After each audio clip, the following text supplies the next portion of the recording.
Мен мисалы мектепте окудум. Мектепте окуп жүргөн учурумда бардык предметтерден жетишиш чындыгында кыйын эле да.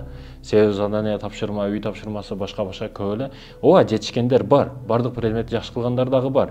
Бирок 11 жыл окугандан кийин 5-класстагы нерсени сурасаң билбей калат, баягы 11-ди бүткөн баладан.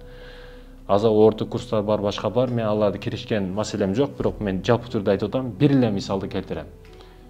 Окуучу бир орус тилден сабак берген мектеп мугалимиден англис тилди сурасаң англисче билбейт. Химияны сурасаң химияны билбейт. Алгебраны сурасаң билбейт. Биологияны сурасаң билбейт. Ал орус тилде эле билет да. Ал ким 50 жашка чыккан орус тилинен берген мугалим ал. Мугалим болуп атат. Бул жердеги 10 жашар бала 20 предмет, 10 предметти бардыгын жакшы билиш керек деп кантип айтасың? Бардык предметти 50 жаштагы мугалим билбей жатса, ал жаш бала кантип өздөштүрөт бардык предметти? Мен ошондуктан 11 жыл окуп чыгабы, жок дегенде орус тилин дагы билбей чыгып атат да жаштарыбыз. 11 жыл окуйт, бирок орусчаны билбейт, же англисчени билбей чыгып атат. 11 жылдын ичинде мисалы англис тили жеп ичип салса болот да.